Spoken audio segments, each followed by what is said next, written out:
Hello everyone, I'm Meteorologist Charlie Ironmonger. Thank you so much for joining me today for your 11 a.m. news and weather update from the First Alert Desk. Now we've got news about the House passing the health care bill last night. Of course, goes to the Senate, but Don Davis was one of the few Democratic representatives who voted for the passage of the Protect Children's Innocent Act.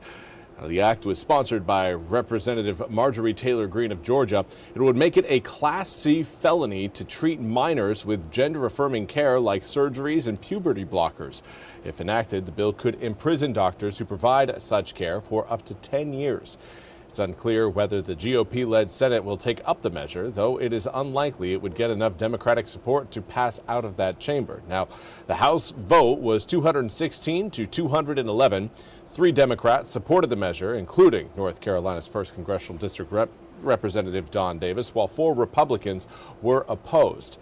Now, Representative Greene said last week she secured floor consideration of her bill as part of a deal with leaders who wanted her to drop her opposition to advancing a critical defense policy bill. Civil rights groups, including the American Civil Liberties Union, described Greene's bill as, quote, the most extreme anti-trans legislation ever considered by Congress, end quote. Now, ahead of the vote, Democratic Representative Sarah McBride criticized congressional Republicans as being, quote, obsessed with trans people, end quote. She went on to say, quote, I actually think they think more about trans people than trans people think about trans people, end quote. Now, McBride is the first out transgender member of Congress. Now, a second bill sponsored by GOP Rep. Dan Crenshaw of Texas prohibits federal Medicaid funding for, quote, gender transition procedures for minors, end quote. Now, the House is expected to vote on the bill on Thursday. Now, with more on the passage of that House bill, we now turn to NBC's Ryan Nobles, who has more, not only that, but on the revelations of Jack Smith's, Special Investigator Jack Smith's report to the House Judiciary Committee that happened earlier this week. In his address last night, President Trump speaking to Americans who are worried about their health insurance costs spiking in the new year.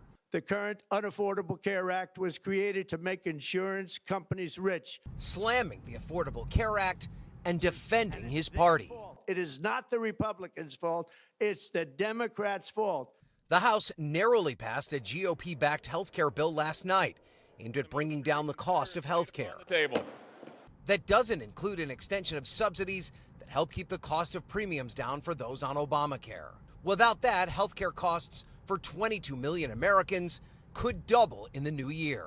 All of us are about to have our health costs skyrocket. While the president and many Republicans say the subsidies are too expensive and won't bring down the overall health care costs. Some in their own party defecting yesterday, joining a Democratic effort to pass those extensions. But I think everybody recognizes the fact that there needs to be an extension, there needs to be reforms. Also on Capitol Hill yesterday, former special counsel Jack Smith testifying behind closed doors, defending the federal charges he brought against President Trump in 2022, including those related to the classified documents uncovered at Mr. Trump's Mar-a-Lago estate and the president's alleged efforts to overturn the 2020 election, both of which didn't come to trial. Smith telling the committee he and his team found proof beyond a reasonable doubt that the president had engaged in a criminal scheme.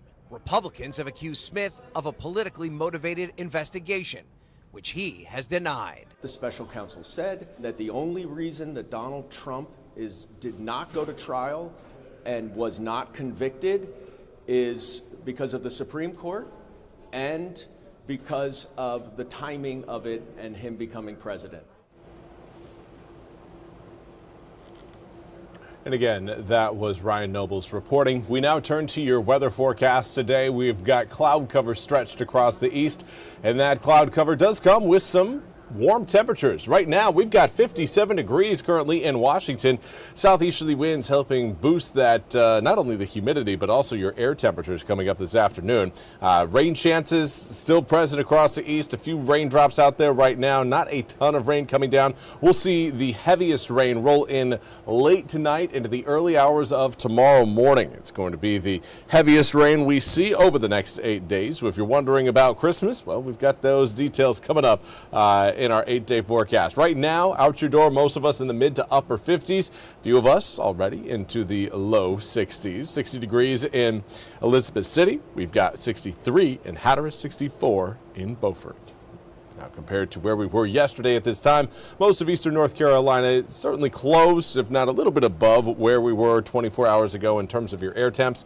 Easterly to southeasterly winds blowing in at a fairly reasonable 3 to 7 miles per hour. Not the strongest of winds, but so long as they come out of the south, at least the southeast, we will maintain our heat and actually gain a few more degrees despite the lack of sunshine. Now, rain chances, again, really ramping up later on today. By the time we get to around 5, 6 o'clock, some light showers will be spreading their way across the area.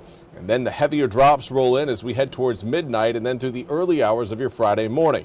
It doesn't look like we'll see any severe weather out of this incoming system, or systems. If you really want to break it down to it, we're kind of getting two areas, two separate systems moving through just back to back. First one, again, really gives us that big push of moisture. And then here's the picture by the time we get to around 8 a.m. tomorrow morning, Friday.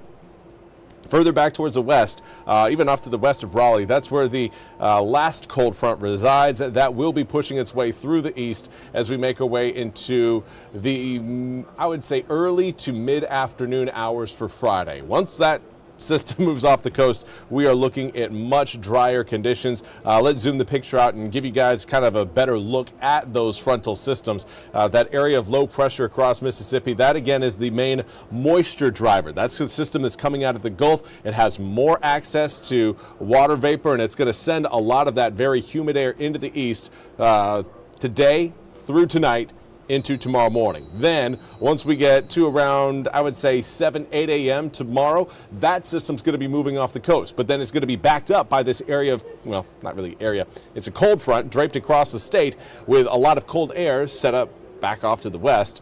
That is going to be moving through at a fairly healthy clip. Not seeing a whole lot of slowdown with that system. It will also be aided on its trek out into the Atlantic by that area of high pressure, and that high will keep our skies sunny and clear coming up for both Saturday as well as Sunday for this upcoming weekend. But let's talk about not just, of course, what we're going to be seeing for this weekend, but what we've got coming up next week. Christmas time, 62 degrees for Christmas Eve, 67 Christmas Day.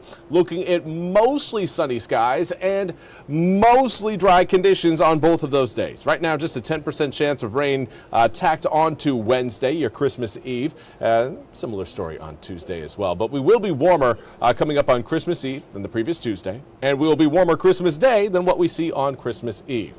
So if you're a fan of this warmer weather that we've got today and are itching for a little bit more sunshine with it, that's essentially what we are going to be seeing as we approach the Christmas holiday here in eastern North Carolina. That's all we have time for today's 11 a.m. news and weather update from the First Alert Desk. I want to thank you so much for joining me. We'll be back with more news and weather coming up at the top of the hour. Until then, have a fantastic rest of your Thursday.